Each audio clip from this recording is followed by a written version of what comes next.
Bless me, Father, for I have sinned. It's been a week since my last confession. A good sinner can get into a lot of mischief in a week. I'm listening. I swore to my sister once or twice, said some pretty bad words, I suppose. Is that all?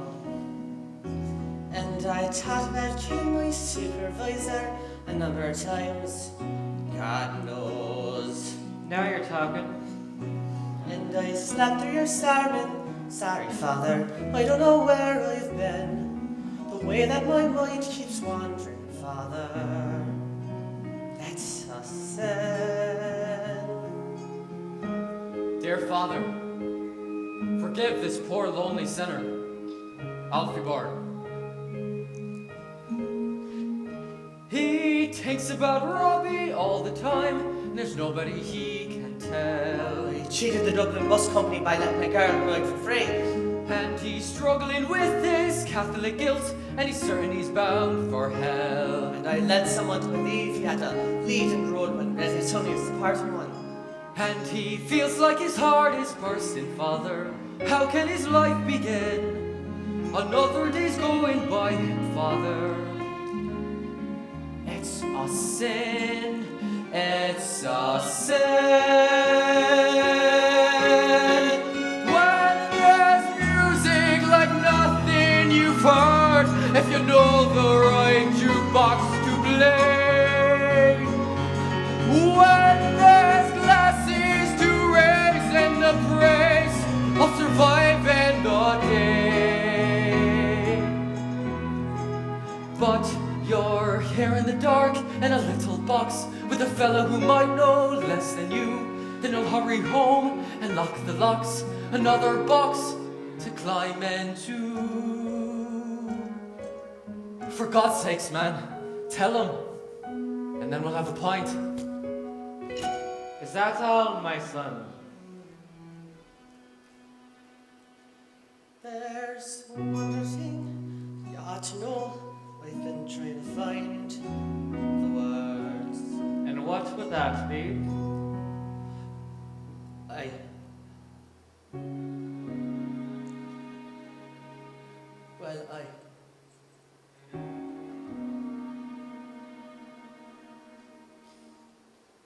No.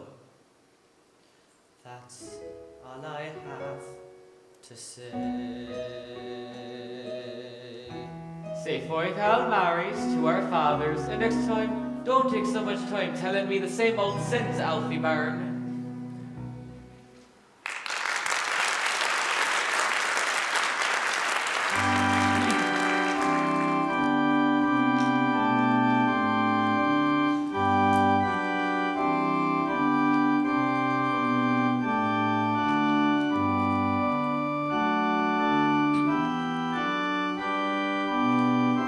Lovely sermon, Father. How's Mr. Grace? Early as ever.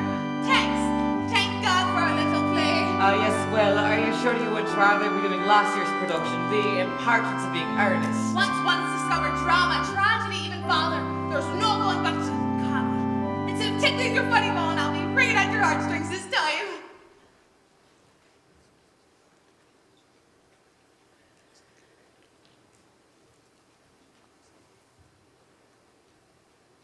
Fine service, Father, fine service, if I do say so myself. One feels cleansed. Plain as a whistle, Father. Not like those sinners over in England. What can you expect from a country that's still a monarchy? They need a good exorcism, the lot of them. Jesus. That special meaning of the sodality, Father. It's all set. You're not missing rehearsal again, are you, Mr. Carney? Sometimes a man has a bigger fish to fry than his own little kipper.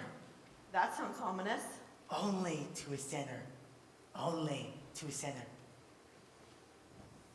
You coming, Alfie? I want to pay my respects to our dad. Well, tell him I've got your roast in.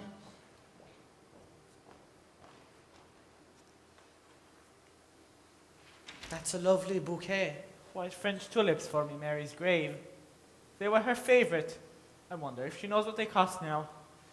Would have a terrible row.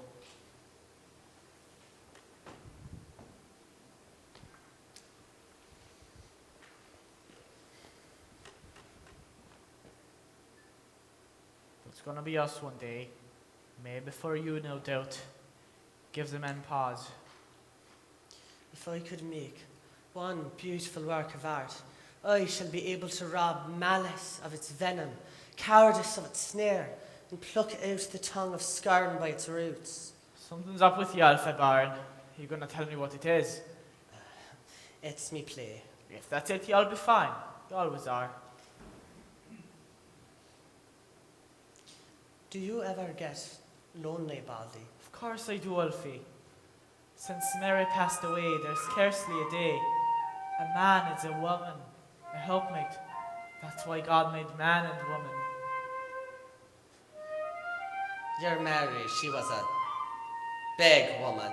Break a bag of ribs she would. Nothing like it. That's the best thing about marriage.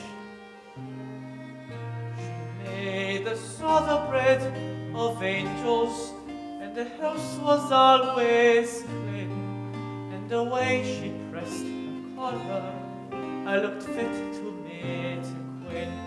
And if ever there's one memory you'd say, well, it's the cuddles Mary gave.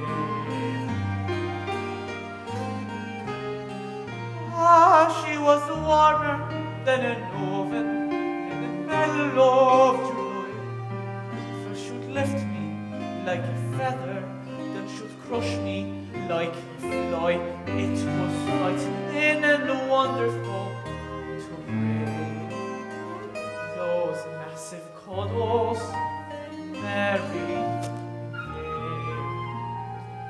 How she'd talk as we'd walk down the road lone and evening. The neighbors all calling, hello. Just a great sturdy girl and a small skinny fella, but we were well suited, you know. It doesn't seem so long ago. So I'll be buttoning a shirt, or in the middle of a shave, or especially putting flowers on the headstone of her grave. And I'll think I've had a fine, contented life, having had me Mary for a wife. And the only thing I still can't help crave those massive cuddles, my Mary gave.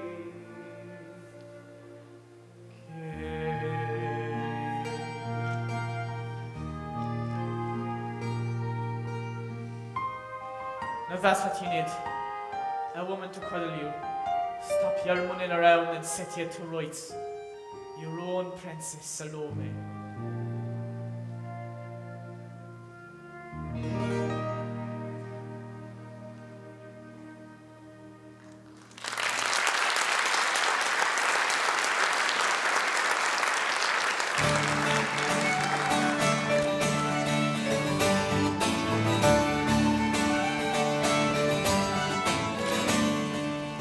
Mr. Bourne, I've been reading the script as the prop master this time, not the second Cappadocian. I don't know which is more challenging. I was tossing about the prop description written on 64, and I was hoping as how I'd like to give ya something a wee bit more. Now this is only a sketch, it's very rough, but you said art can't go far enough, so this is the real stuff. I tried red paint first, but it wasn't realistic. Then I tried real blood, but it was too realistic. Don't want to frighten the audience. I think tomato ketchup ought to do the trick if Miss Royce don't mind the smell. What do you think, Mr. Byrne? What is it, Master Lally? The head of John the Baptist. I thought it might be. If you aren't content, there's heads and heads. I'll tear the whole feckin' thing to shreds. And a week and a half from now, this will be art.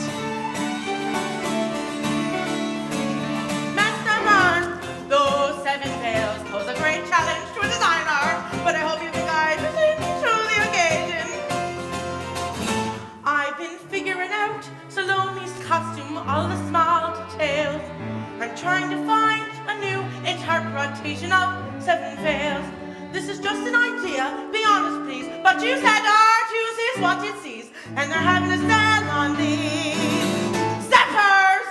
7 zippers for 7 veils. Oh, zip, zip, zip. Oh, no, stop! I don't think they had zippers in biblical times, Miss Crow. Yes, the zippers are too risque, perhaps. In biblical times, did they have snaps?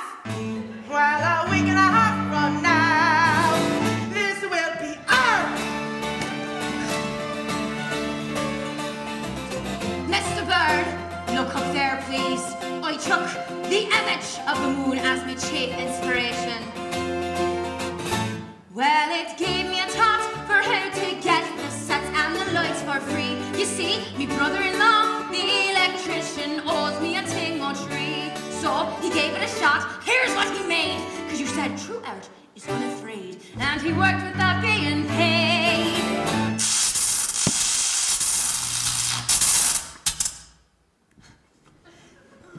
It's a collaboration. There will be failures and frustrations, and all the time and sweat and tears you give away to do a play. Mr. Byrne, I have the odious responsibility in creating a poster for this production. On the contrary, Mrs. Grace, we rely on you for a full house. And creating a poster for this production, I did not want to do the obvious. You know, an attractive young woman in a skimpy costume. My solution? The primal image of Salome's mother, Herodias herself. Empress. Timeless. Mother. Woman.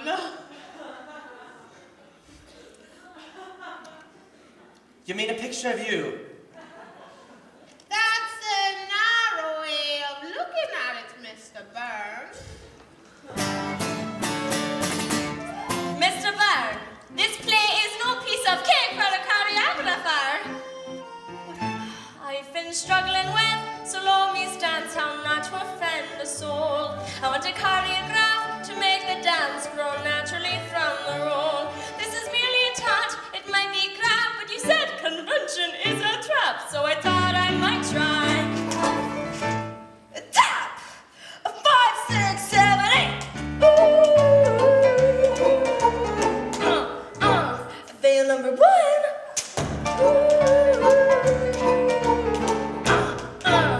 Veil number 2. Veil number 3.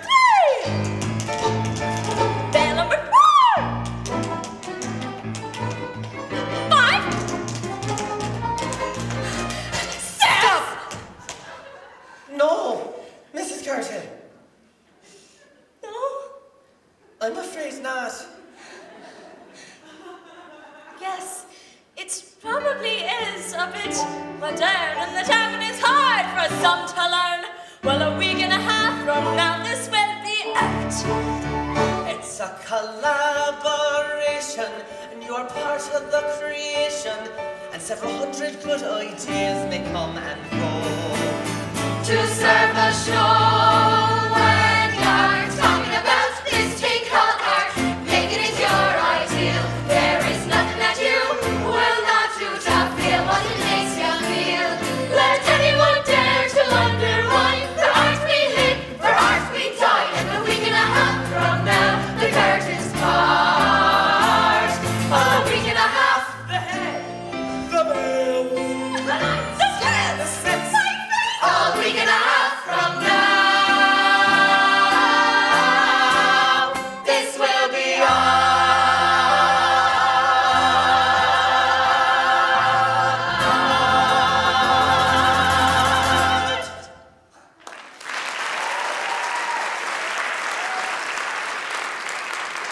Now, let's pick it up with the final scene with Miss Rice.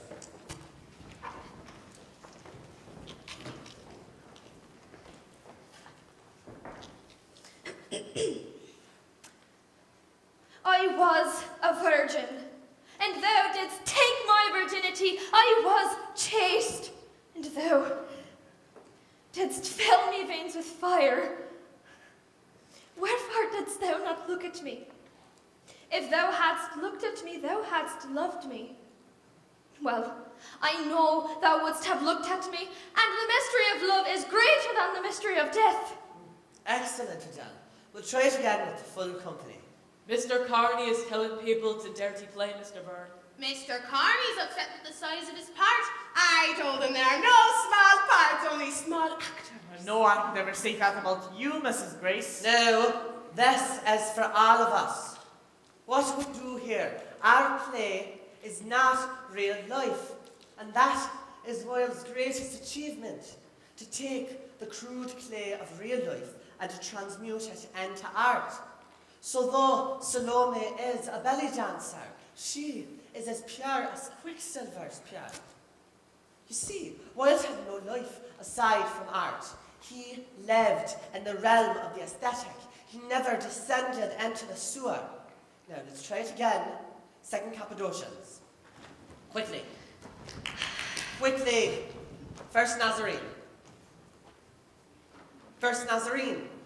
Now, it's a very difficult scene for Miss Royce. No spoken, or eaten, or gum chewing.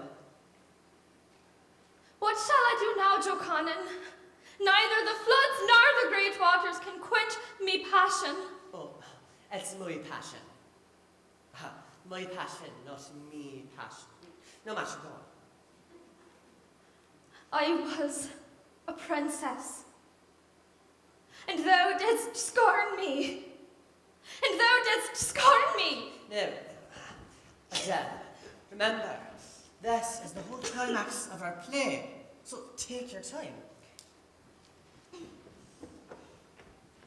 I was a princess, and thou didst take. And thou didst take. Oh, this is no good. Silence! I was a virgin, and thou didst take my virginity from me. Continue rehearsing. Baldy, run lines while y'all go find Miss Rice. And I do hope you find that John the Baptist and Mr. Carney while you're at it. I cannot rehearse my scenes alone.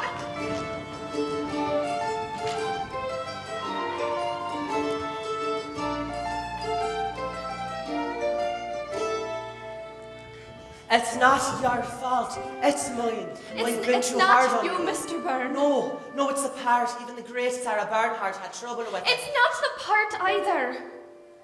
I'm not who you think I am. I'm not your virgin princess. I'm going to have a baby, Mr. Byrne. But you're not married. No, I'm not.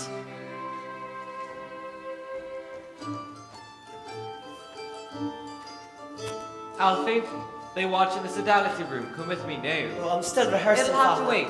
Mr. Carney called a special meeting. There's a bit of a crisis with their play. It's a rainy Dublin evening, lamps are going on, black umbrellas passing, people come and go. The sky is the colour of factory slaves, but there are lights through the rectory gate.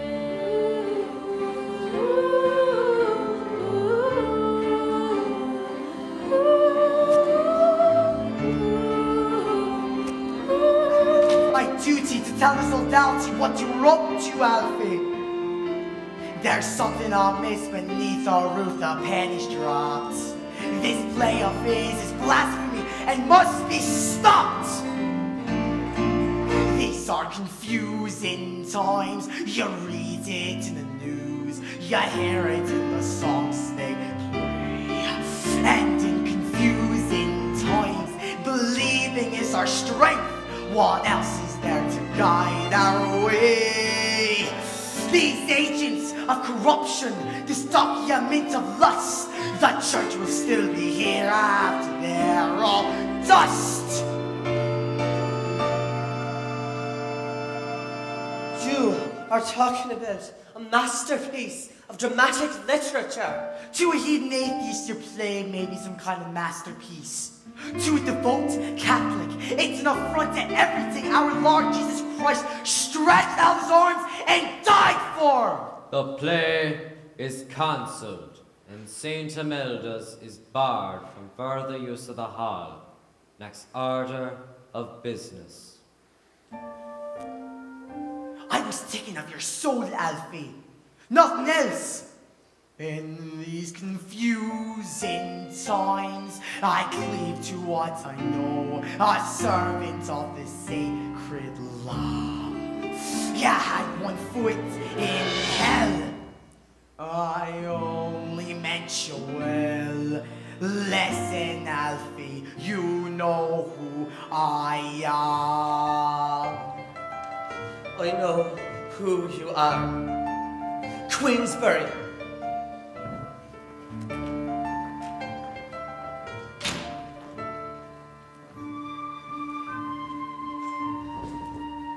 Now the sounds of accusation echo down the lane, echo in his heart and echo in his brain. The man hurries on up a road past the park, comes to a door, turns the key in the dark.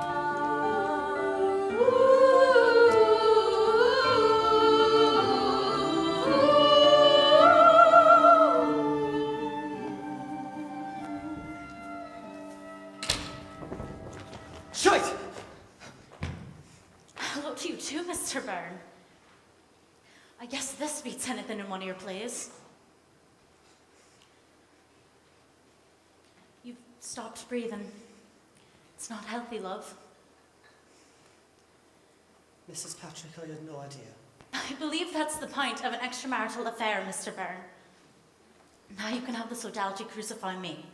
Damn the sodality! What are you doing here anyway? This was bound to happen, Robbie. I'm glad someone knows Mary. It shouldn't be like this. I love her and I want to marry her. She thinks I'm daft. He is daft. I'm 40 years old. I have 3 kids. He'll meet someone his own age and forget all about me. I will not, and will you kindly stop talking like I'm not here? I love you, damn it. Love.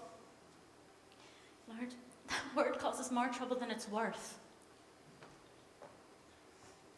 You're lucky you and it are strangers, Mr. Byrne. Oh God, what time is it? I've got to get home before Lawrence of Arabia lets out. I'm very grateful for long films. I wish they made more of them. I'll see Robbie.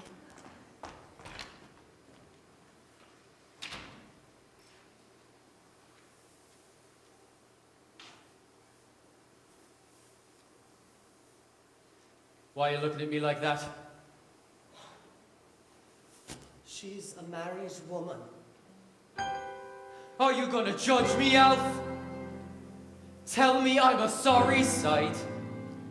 Are you gonna say that confession will set me right? I don't give a damn for that. No one's gonna tell me what's proper to do, least of all you. You live with your sister and don't get out. Well, poems won't teach you what life's about, or how it feels loving someone who can't walk down the street with you.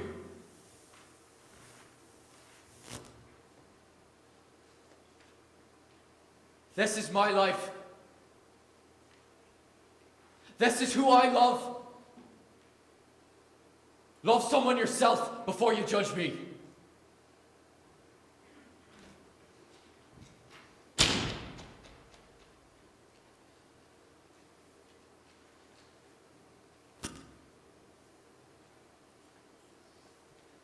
I do.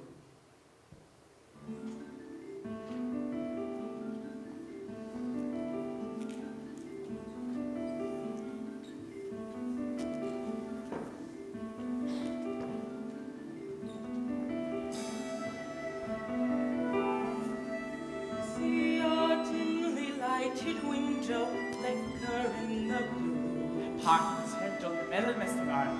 That's it, straight down the middle. A dab of powder, a little rouge, subtle, subtle. Life and art converging in a tiny room. Somebody get get him a green carnation. He never went out without a green carnation. It's how they know one another. It's their signal. A man in the mirror is combing his hair, watching himself as he starts to prepare. Here you are, Mr. Byrne. Just came in down at the flower stall special. For you. You darling boy. Ain't you a darling boy? Oh, yes, the darlingest baby ever saw. What's his name? Ozzy. Robbie. Where is my golden-love?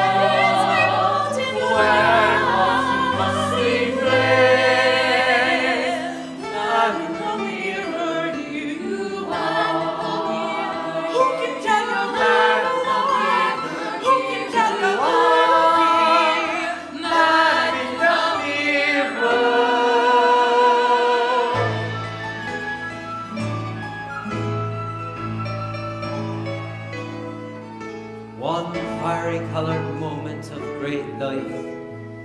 This is your moment, Alfie Byrne.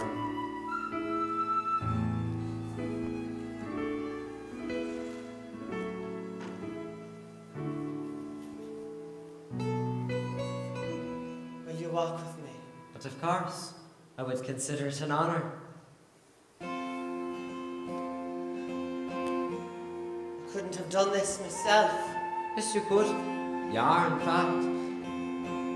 I feel you laughed. I feel wonderful. Alfred Fenton Byrne is walking the streets of Dublin with his good friend Oscar Fingal of Flaherty Wells Wilde. I love to say your entire name. Why? I never did. A name which is destined to be in everyone's mouth must not be too long. It becomes too expensive in the advertisements. You see that house? Well, I was born there. They put the plaque on the wrong house. Oh, you gotta love the Irish. Well, here we are. Go on. Don't be afraid. You're not coming in. Man in the mirror, standing here with the whole of the world before you. Damn their derision, do not hear this anonymous little man. Alfie, you have a pointed wit. If one tells the truth, one is sure sooner or later to be found out. And a poet's heart. We have lived our lives in the land of dreams. How sad it seems. The only way to get rid of temptation. As to yield to it. Go.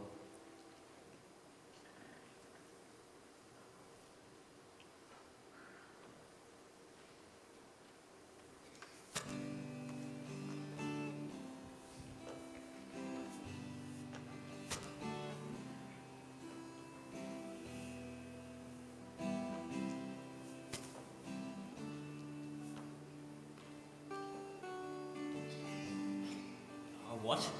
You want a what? A cuddle? A cuddle? All right. Come on, then.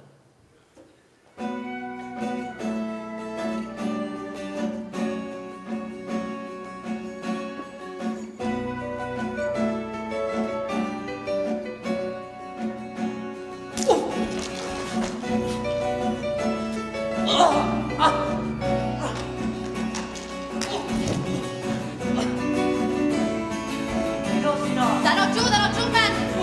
What do you see?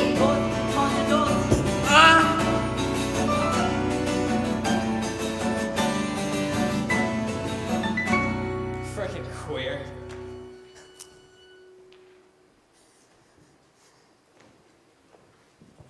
All right, come on. Who did this to you? It's the lad from the pub, always beating up the queers. There's only one thing left for me now. Absolute humility. We'll see about that. Let's get you home first. Do you know where you live? England. No. No, Paris. No. Up there. In the stars. That's where I live. Take me there, officer, to the stars. Why do I always get the dozy ones? Lily, you're a very clever woman. Did you tell me what a fondue is? A fondue? A dog.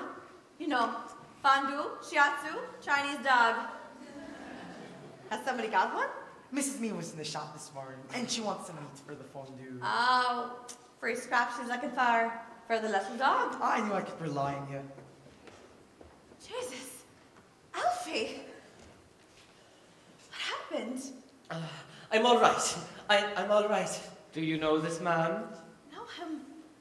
God, he's my brother. Of course we know him. Well then, will you take him home, please? Alfie. Who could have done this to you? What on earth happened to him? I did it to myself. Who are the perpetrators? He's not going to be pressing any charges. It's the usual thing. They never do. What are you talking about? Look at him, man. He's a poofter. Am I the only one who didn't know?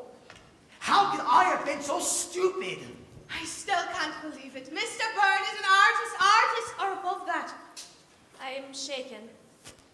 I mean, artists can't take such stress. Our own perfumous candle, rocking St. Imelda's to its foundations. Can we change the subject? This is not fit for public discussion. It's public opinion we're talking about, and this is a serious thing. I think we should all go home and say a prayer. That's the most intelligent thing that's been said all evening.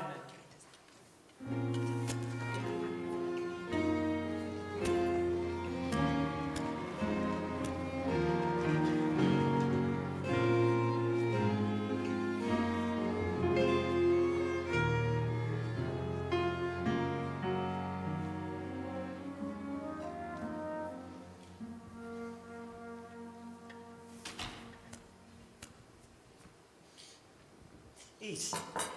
I can't. It's your favourite sweetbreads. When I think of where your hands have been. But that's the point. They've never been anywhere. They've never been close enough to anybody to rub up against them. Let alone lay my hands on them. The one person I like. Well, love, damn it. It's a fella.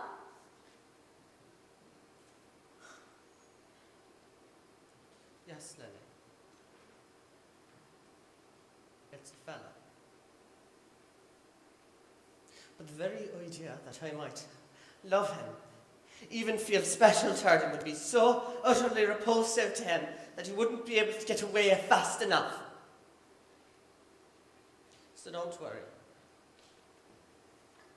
My hands are free of affection.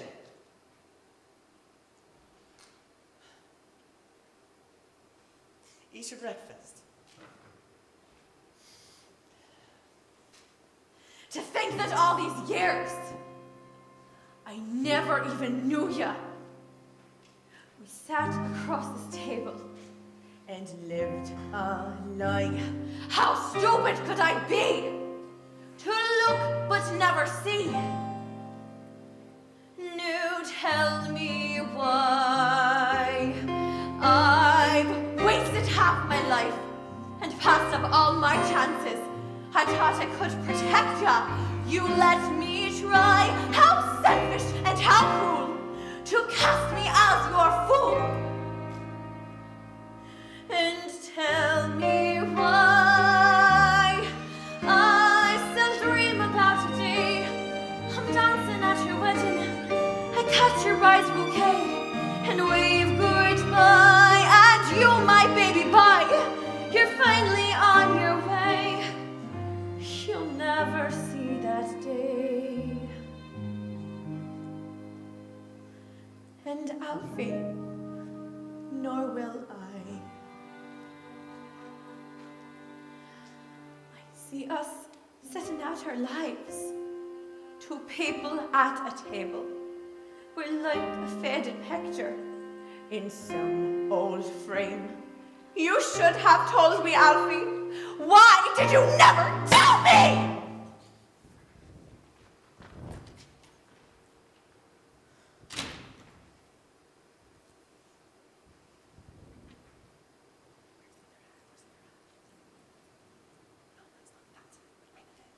must have known I'd love ya. All the same.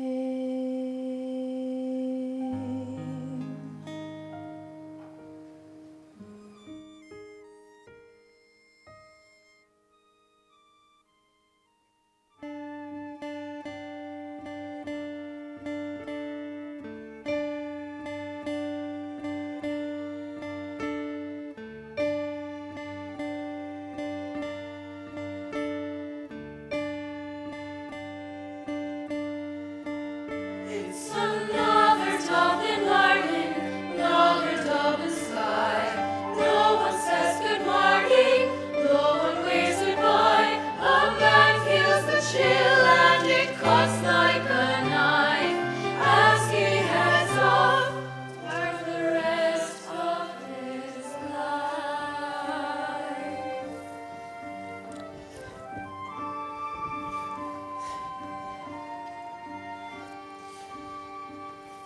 The love that dare not speak its name now, well, it dared to speak its name last night by the looks of it. I didn't speak love's name, that was my crime. You're lucky you're not in the prison. I am in prison. I've been in prison all my life. You Byrne, I'm in a bush driver. Keep your distance, I will get on. Where's Robbie? Bosie, don't you mean? Well, your Bosie's gone. Me own boy. When your own boy heard what kind of man you are and the kind of things you do get up to, it was off like a shot. Bang. Couldn't wait to get away from you. On your way now, this bus has a schedule whether you like it or not. Picture the bus as it moves down the street past the window of fish and a priest and a bike. Two men on a bus that could well be a hearse, empty of every last echo of verse.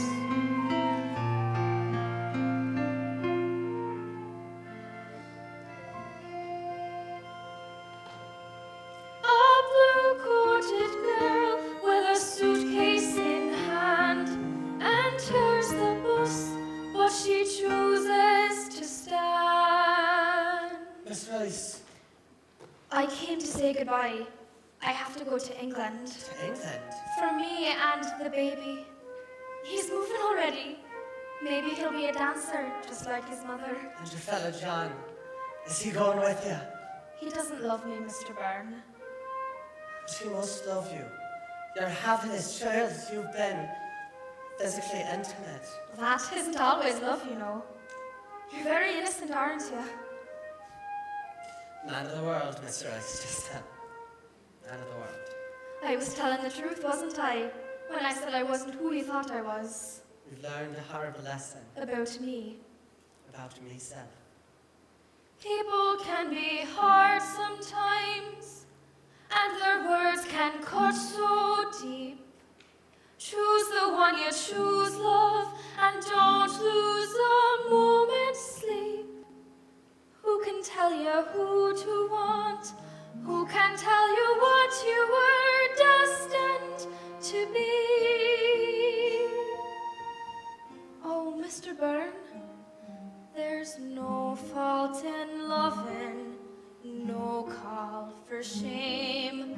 Everyone's heart does exactly the same.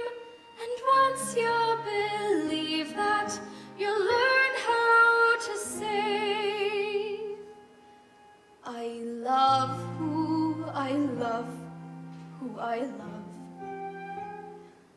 I'm sorry about your play. I'm sorry I couldn't be your Princess Salome. Goodbye, Mr. Byrne.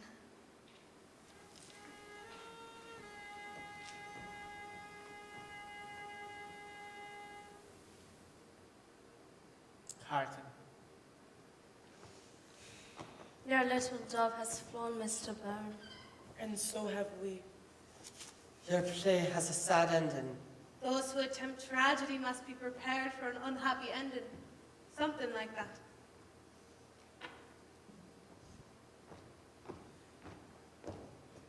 Goodbye, Mr. Byrne.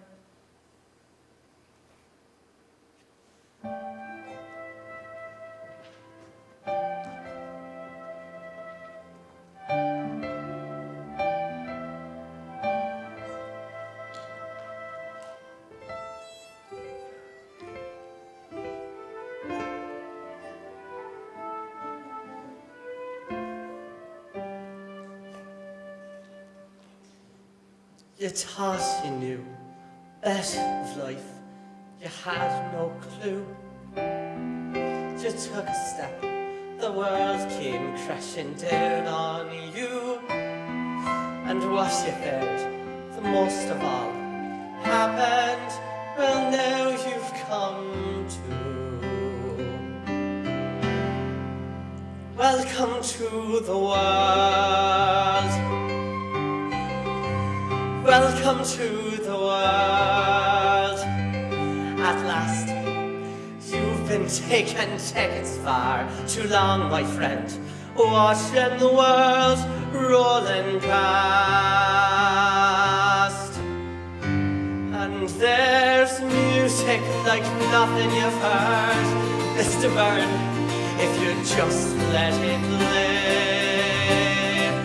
There are glasses to raise and the praise of surviving the day.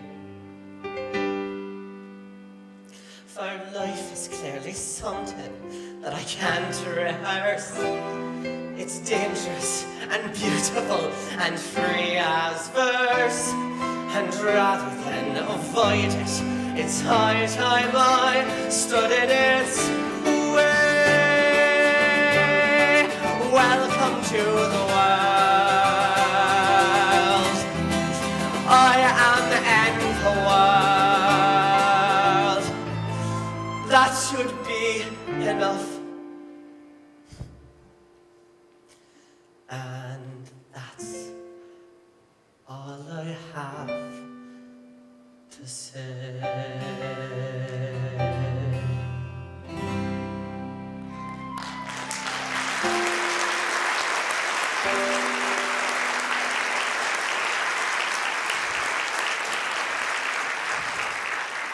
There you are. Who is that? I came to be in the play. Where's the actors? What have you done to your hair? Do you like it? Young boy. I thought you'd left me for good. And don't mind that old shite Carson. She had me transferred, but I'll be back. Me own boy. None of that now. I don't care what you get up to. I like you. You're me pal. And I know who Buzzy was and all. What's this part you got for me in the play? They're all gone. Mr. Carney turned them against me. There is a chance we can use the whole of St. Dunnan's. They're looking to do a heartbreak house. I told them they got heartbreak plenty. Aldi, I thought she's gone. And why would they do that, Mr. Byrne? I'm a great sinner. You are a terrible director. But we're staying. Mr. Byrne, I don't know what you've done, but I've known you for a good man. I never liked the acoustics in this hall anyways. Mrs. Grace, you of all people. I have a responsibility to art. Stuff it, woman. I was speaking to Mr. Byrne. Life goes on, and so must we artists. I am so blessed. In all my friends, nothing else matters. Lily. Refreshments. Carney provided the means. Are you daft? Of course not. I took them. I used to think the most beautiful words in the English language were at rise as we began a new project and opened to the first page of the playwright's text. They still speak to me, Mr. Byrne. No, Mrs. Grace. Most thrilling words in the English language are these. Good morning, my dear friends. Good morning, Mr. Byrne. The future of our little troupe is uncertain, but one thing is for sure. We have a new star in our little theatrical firmament. I think you all know him. So, shall we form our little circle, perhaps for the last time? No, stay then. You're welcome. Aye, but don't get any ideas about me acting. We have a little tradition here at St. Imelda's.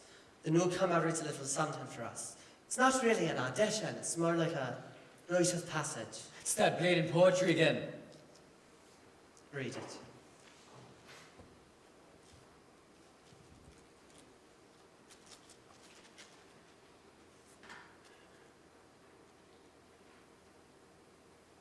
Like two doomed ships that pass in storm.